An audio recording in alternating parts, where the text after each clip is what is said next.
हम 3 भाइयों की एक बहन थी। वह दिखने में बहुत सुंदर थी, पर पैरों से अपाहिज थी। उसे देख मुझे उस पर बहुत दया आती थी।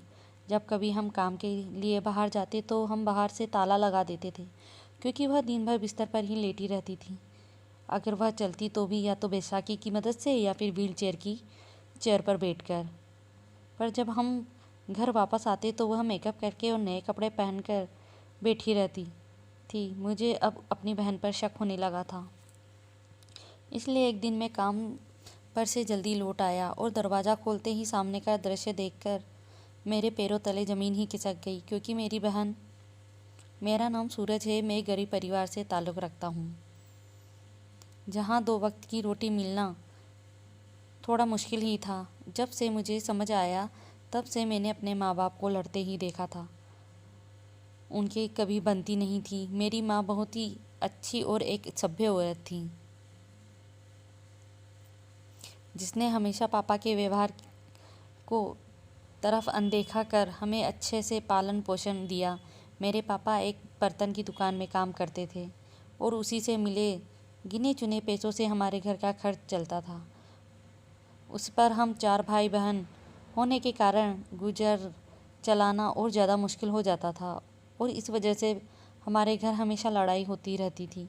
और उस पर हमारी बहन अपंग होने के कारण उन्हें उसके दवा पानी का खर्च बहुत खर्च होता था, जिस वजह से पापा का पारा हमेशा चढ़ा रहता था। पर इसमें उसका क्या दोष। धीरे धीरे हम बहन भाई बड़े होने लगे। हमने अपनी बहन का बहुत इलाज कराया, पर कोई फ़र्क नहीं पड़ा। उसकी यह बीमारी ही उसका सबसे बड़ा दोष था। अगर वह अपंग नहीं होती तो शायद हमारे घर में नहीं बल्कि ख़ानदान में सबसे सुंदर लड़की होती। मैंने अपनी पढ़ाई 12वीं तक ही पूरी की थी और बाद में एक कारखाने में काम करने लग गया। माँ का कहना था कि पहले तुम अपनी पढ़ाई पूरी करो, काम तो उम्र भर करना है। लेकिन जब 4 पैसे घर में आने लगे तब से लड़ाई झगड़ा कुछ कम हुआ, जिस वजह से माँ भी मुझे काम करने से नहीं रोक पाई। देखा जाए तो स्थिति इतनी भी अच्छी नहीं थी, पर हाँ, पहले से तो ठीक हो गई थी। अब मेरे छोटे भाई भी छोटा मोटा काम करने लग गए थे, जिस वजह से पापा का ताना मारना कम हो गया था। पर पता नहीं क्यों ऐसा लगता था कि उनका मन माँ के प्रति नहीं बदलेगा। पता नहीं कौन सी बात को लेकर वह माँ को ताने मारते थे और मन में माँ भी चुपचाप सुन लिया करती थी। मेरी माँ 1 महीने के लिए किसी काम के सिलसिले से बाहर गई हुई थी तो बहन अकेली पड़ गई थी। हम सभी जब कभी काम के सिलसिले से बाहर जाते तो बाहर के ताला लगा देते थे, क्योंकि अगर कोई नाते रिश्तेदार भी आ गया तो सोनाली कहाँ उनके लिए चाय पानी ला पाएगी। इससे बेहतर है कि ताला देखकर हर किसी को यही लगेगा अंदर कोई नहीं है। मुझे अपनी बहन पर दया भी बहुत आती थी, पर एक तो घर में अकेली, ऊपर से दिन भर बेड पर ही पड़ी रहती थी। दिन बीतते जा रहे थे, पर अब मुझे सोनाली के व्यवहार में थोड़ा फ़र्क महसूस होने लगा था। मुझे ऐसा लगता था कि जैसे उसके चेहरे पर थोड़ा सा मेकअप किया हो। शुरुआत में तो मैं ज़्यादा ध्यान नहीं दिया, लेकिन अब यह चीज़ बार बार होने लगी थी। हम जब कभी काम पर से घर लौटते तो वह नए कपड़े पहने तैयार होकर बैठी हुई मिलती, और मुझे अब यह खटकने लगा था आजकल वह ऐसा क्यों कर रही थी, पता नहीं। जब माँ अपने मायके से लौटी तो मैंने उसे सलोनी के बारे में बताया। शुरुआत में तो माँ को विश्वास नहीं हुआ, पर जब बाद में अपनी आंखों से देखा तब जाकर माँ को विश्वास होने लगा। माँ कहने लगी कि तुम्हें कोई ज़रूरत नहीं इन सब के बारे में सोचने की, अपने काम पर ध्यान दो। सच क्या है मैं देखती हूँ। माँ की बात सुनकर मुझे भी जरा संतुष्टि हुई। दूसरे दिन हमारे घर एक छोटी सी लड़की मिठाई लेकर आई, पर मैंने उसे इससे पहले कभी नहीं देखा था। माँ को भी थोड़ी हैरानी हुई। वह लड़की कहने लगी कि कुछ दिन पहले ही वह हमारे बगल रहने आई है। वह लड़की माँ से बहुत अच्छे से बात किए जा रही थी। एक दिन मैं काम पर से जल्दी लौट आया था, तब मैंने देखा कि सोनाली बैसाखी के सहारे छत पर गई हुई थी और किसी से ज़ोर ज़ोर से बातें किए जा रही थी। उसकी आवाज़ साफ साफ हॉल में सुनाई दे रही थी। मैं धीरे धीरे दबे पाँव से ऊपर गया और छत के दरवाजे के पीछे जाकर छिप गया। मैं चुप कर देख रहा था। यह तो वही लड़की थी जो मिठाई लेकर हमारे घर आई थी। उसने सोनाली को इशारा किया और सोनाली बैसाखी की सहायता से छत की दीवार तक गई और वह लड़की भी उसकी तरफ की छत की दीवार से कूद के सोनाली के पास आ गई थी। फिर दोनों धीरे धीरे कुछ तो फुसफुसा रहे थे। शायद उन्हें मेरे होने का शक हो गया था और फिर वह लड़की वहाँ से चली गई। मुझे अब अपनी ही शर्म आ रही थी कि मैं अपनी ही बहन पर शक किए जा रहा था। पर मैं हैरान तब हुआ जब दूसरे दिन वह लड़की अपने माँ बाप के साथ अपने भाई के लिए सोनाली का हाथ मांगने आई। माँ को भी कुछ समझ नहीं आया, इसलिए वह भी कुछ बोल नहीं पाई। हम सभी बहुत ही आश्चर्यचकित थे। फिर हमने उन्हें हॉल में बैठने के लिए कहा। बात करते हुए पता चला कि उनका बेटा डॉक्टर है और उसी के लिए वह सोनाली का हाथ मांग रहे हैं। जब फोटो देखा तो धक्का सा लगा, क्योंकि वह लड़का बहुत ही सुंदर व्यक्तित्व का लग रहा था। ढूंढकर भी हम उसमें कमी नहीं ढूंढ पा रहे थे। ऐसा नहीं था कि सोनाली सुंदर थी, वह बहुत सुंदर थी, पर एक कमी थी, वह अपाहिज थी। लेकिन हमने एक रिवाज के तौर पर उसे आगे बिठाया ताकि वह फिर से सोच सके। लेकिन उन्होंने तो हंसते हंसते इस रिश्ते के लिए हाँ कह दी। लड़के के पिता बोले कि आपकी बहन ठीक हो सकती है, बस आप इसका किसी अच्छे से डॉक्टर से इलाज कराएं। उनकी बात सुनकर मेरे मन में भी एक उम्मीद जगी और मेरी मन ही मन सोच लिया कि सोनाली को किसी अच्छे से डॉक्टर को दिखाऊंगा। 2-3 दिन बाद सोनाली को शहर के अच्छे से अस्पताल ले गया। वहाँ उसे चेक किया गया और डॉक्टर ने कहा इसके इलाज के लिए हर महीने कम से कम 1-1.5 लाख रुपए लग जाएंगे। मैं निराश होकर घर लौट आया और जब घर पहुंचा तो मानो कोई बड़ा संकट सा आ गया हो। माँ की आंखों में आंसू थे और जब वजह पूछी तो बताने लगी कि जो लोग कल सोनाली को देखने आए थे उन्होंने आज फ़ोन करके इस रिश्ते के लिए मना कर दी है। यह सुनते ही मुझे धक्का सा लगा, पर सबसे ज़्यादा बुरी अवस्था सोनाली की थी। शायद उसने अपनी शादी को लेकर कुछ सपने सजाए होंगे जो आज एक पल में ही बिखर गए। उसे देखा हमने अपना दुख छिपाते हुए पहले उसे संभाला। माँ कहने लगी कि चाहे कैसी भी, पर मैं अपनी बेटी का इलाज कराऊंगी और उसकी शादी धूमधाम से कराऊंगी।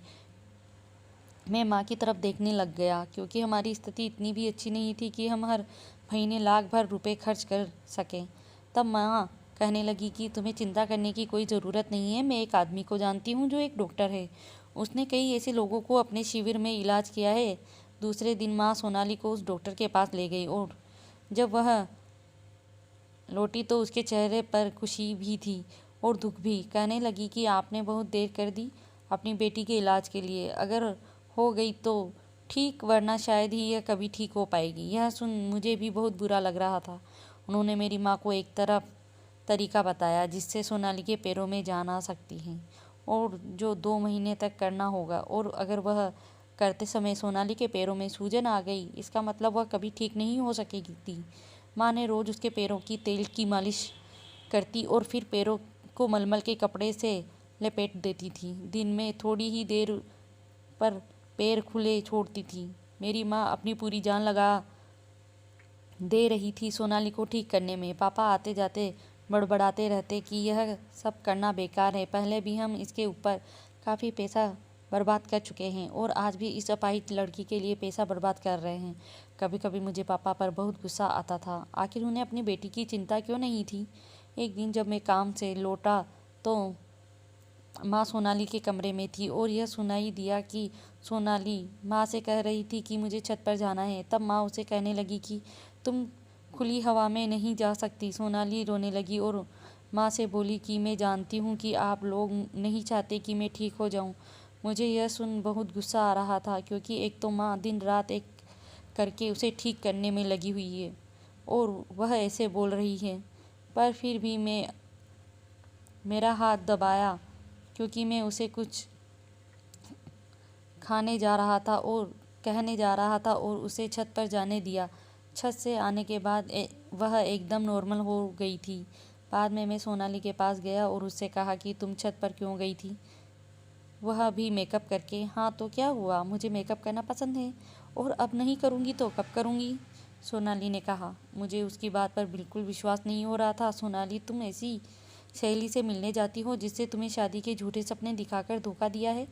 उसे और उसके घर वालों को अच्छे से पता था कि तुम्हारी ऐसी हालत है, फिर भी वह तुम्हारा हाथ मांगने आए और बाद में ऐसा क्या हुआ कि उन्होंने इस रिश्ते के लिए मना कर दिया? उन्होंने एक बार भी तुम्हारे बारे में नहीं सोचा? मैंने इससे पहले भी तुम्हें समझाने की कोशिश की, पर बस यही लगा कि चलो मेरी बहन खुश है तो मुझे चिंता करने की कोई ज़रूरत नहीं है। पर मुझे कहाँ पता था कि यह बात इतनी बढ़ जाएगी और तुम अपनी ही सेहत के साथ खिलवाड़ करने लगोगी। भैया, आप सच नहीं जानते इसलिए इतना कुछ बोल रहे हो। जिस दिन आपको सच पता चलेगा आप मेरा ही साथ दोगे। मैं सोनाली की बातों को पागलपन समझकर उसकी तरफ ज़्यादा ध्यान नहीं दिया। कुछ दिनों बाद माँ ने मुझे मेरी शादी के लिए पूछा। तब मैंने माँ को बताया कि मैं एक लड़की से प्यार करता हूँ। माँ हमारे रिश्ते के लिए राजी भी हो गई। कुछ दिनों बाद माँ उस लड़की का हाथ मांगने उनके घर पहुँची। उन लोगों ने साफ इनकार कर दिया। यह सुनकर मैं उदास हो गया, पर अब सब कुछ मैंने किस्मत पर छोड़ दिया था, क्योंकि मुझे भागकर शादी नहीं करनी थी। जिन्हें अपनी लड़की नहीं देनी उनके साथ मैं ज़बरदस्ती नहीं कर सकता।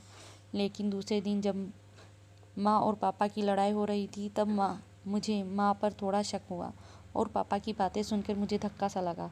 माँ रोए जा रही थी और पापा उस पर चिल्ला रहे थे। पापा कह रहे थे कि अगर तुम तुम्हारे बीते कल को बदला बच्चों से ले रही हो तो मैं तुम्हें तलाक दे दूंगा। और माँ कह रही थी कि मैं बस यही चाहती हूँ कि मेरे बच्चों का अच्छा हो। पापा पता नहीं किस बारे में माँ से यह सब कह रहे थे। समझ नहीं आ रहा था। सोनाली का इलाज करते करते काफ़ी समय बीत गया था, पर कोई फ़र्क नज़र नहीं आ रहा था। हम सब तो यह सोच रहे थे कि उसे ठीक करके उसकी शादी कर देंगे, पर हमारी इच्छा सपना ही बनकर रह गई थी। पर सोनाली को तो मानो इस सब से कुछ फ़र्क ही नहीं पड़ता था। शायद उसने अपने सपनों के साथ जीना सीख लिया था, इसलिए वह हल्का सा मेकअप करके छत पर जाती थी। एक दिन मुझे निशा मिली, जिससे मैं प्यार करता था। उसे देख मुझे वह दिन याद आया जब माँ ने बताया था कि उसके घर वालों ने ना कह दी थी। माँ बता रही थी, वह कह रहे थे कि तुम्हारा लड़का कुछ ठीक से काम भी नहीं करता और नहीं ज़्यादा पढ़ा लिखा है। आप सभी एक साथ रहते हो और बाकी भाई बहन भी शादी नहीं हुई। हमारी लड़की तो आपके यहाँ काम करके ही मर जाएगी। पर मुझे अगले ही पल अपने ऊपर ही गुस्सा आ रहा था कि मैं माँ पर कैसे शक कर सकता हूँ। कुछ दिनों बाद मुझे वह डॉक्टर लड़का मिला जिसने सोनाली के रिश्ते के लिए बाद में मना कर दिया था। मुझे रहा नहीं गया और मैंने उसका कॉलर पकड़ ली। उसने गुस्से में मेरा हाथ झटक दिया। तब वह कहने लगा कि मुझे कुछ कहने से पहले सच क्या है यह अपनी माँ से पूछूं। तुम्हें पता है क्या तुम्हारी बहन ठीक हो सकती है, पर तुम्हारी माँ ही नहीं चाहती कि वह ठीक हो। मुझे उसकी बात सुनकर बहुत गुस्सा आ रहा था। वह कैसे अब मेरी माँ पर ऐसा इल्ज़ाम लगा सकता है। देखो, मैं एक डॉक्टर हूँ और मुझे झूठ बोलने की ज़रूरत नहीं है, पर सच क्या है यह तुम्हारी माँ ही बता सकती है कि वह अपने बच्चों के साथ ऐसा क्यों कर रही है। घर पहुँचा तो माँ सोनाली पर चिल्ला रही थी और मुझे देख कहने लगी कि अब तुम ही इसे समझाओ, इसके ऊपर तो उस लड़के के प्यार का भूत सवार है। तब मैंने माँ से कहा कि माँ, तुम ऐसा क्यों कर रही हो? मुझे सब कुछ पता चल गया है, पर मुझे अब आपके मुंह से सुनना है। माँ मुझे देखते ही रह गई और यह सुनते ही पापा भी कमरे से बाहर आ गए। माँ रोने लगी और बोली कि शादी से पहले मैं अपने पूरे ख़ानदान में सबसे सुंदर लड़की थी। मैं एक लड़के से प्यार करती थी और उसने मुझे वादा भी किया था कि वह मुझसे शादी करेगा, पर हमारी शादी से पहले ही उसने किसी अमीर लड़की से शादी कर ली थी। तब मुझे समझ आया कि इस दुनिया में प्यार नाम का कोई चीज़ नहीं होती। हमारी शादी के बाद मैं सब कुछ भूलकर अपनी ज़िंदगी में आगे बढ़ रही थी, पर तुम्हारे पापा बार बार मुझे मेरे बीते कल को लेकर ताना मारते थे। इसलिए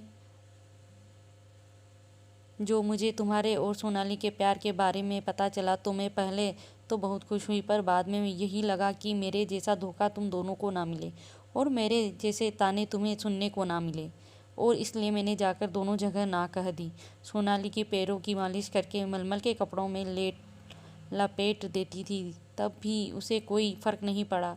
मैंने सोचा कि जब कोई फ़र्क नहीं पड़ा रहा तो शायद यह सब देखकर सोनाली उस लड़के को छोड़ देगी। पर वह लड़का एक डॉक्टर निकला और उसने उसे बताया कि वह ठीक हो सकती है और अपनी शादी हो सकती है। इतना कहकर माँ रोने लगी। तब मैंने पापा से कहा कि माँ ने अपनी सारी ज़िंदगी हम सभी को बड़ा करने और एक अच्छा इंसान बनाने में लगा दी, और आप उसे इतनी छोटी सी बात के लिए ताने मारते हैं। प्यार करना अगर गुनाह है तो यह गुनाह आपके बच्चों ने भी किया है। और अगर आप अपने बच्चों से प्यार करते हो तो आज के बाद माँ को बीती बातों को लेकर कभी ताने नहीं मारेंगे। और माँ आपको प्यार से धोखा मिला, इसका यह मतलब नहीं कि सभी को प्यार में धोखा ही मिलता है। सारे इंसान एक जैसे नहीं होते हैं। माँ अपने किए हुए पर शर्मिंदा थी, पर कहीं ना कहीं उनके मन में अपने बच्चों के लिए प्यार के साथ उनके भविष्य की चिंता थी। शायद इसलिए उसने यह सब कुछ किया। कुछ दिनों बाद माँ और पापा डॉक्टर लड़के से उसकी और सोनाली की शादी को लेकर बात करने गए और वह सभी ही शादी के लिए राजी हो गए। अब सोनाली का इलाज शुरू हो गया था और वह थोड़ा थोड़ा चलने लग गई थी। मैं जिस लड़की से शादी करना चाहता था उसकी कहीं और शादी हो गई थी, लेकिन मुझे इस बात की संतुष्टि थी कि मेरी बहन की ज़िंदगी पहले से बेहतर हो गई थी और अब घर में शांति का माहौल था।